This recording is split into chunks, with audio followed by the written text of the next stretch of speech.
Welcome to বিনোদন video news. জেনে নিন সাকিবের আর্থিক সম্পদের পরিমাণ।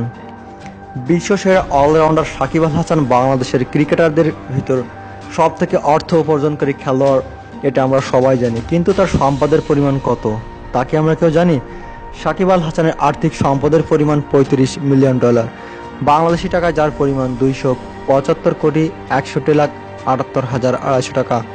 গত বছর বাংলাদেশ ক্রিকেট বোর্ড বিসিবি থেকে বেতন হিসেবে প্রতি মাসে সাকিব আল হাসান পেয়েছেন 2,10,000 টাকা করে।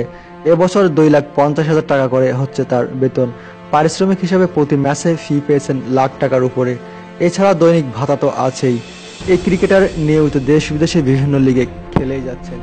এছাড়াও বেতন, পারিশ্রমিক, বিজ্ঞাপন, কসমেটিক্স, রেস্তোরাঁ ও ইভেন্ট ম্যানেজমেন্ট থেকে অর্জিত অর্থ দিয়ে সাকিবের অর্থের পরিমাণ প্রায় 276 কোটি টাকা। অন্যদিকে দেশের বাইরে IPL, BPL, Big Bash, Caribbean league ছাড়াও বিশ্বসেরা এই অলরাউন্ডার চুক্তিবদ্ধ হয়েছেন পাকিস্তান ক্রিকেট লিগে খেলার জন্য। সবাইকে অনেক অনেক ধন্যবাদ। বিনোদনের সব খবর জানতে আমাদের চ্যানেল সাবস্ক্রাইব করুন। ভালো থাকবেন। খোদা হাফেজ।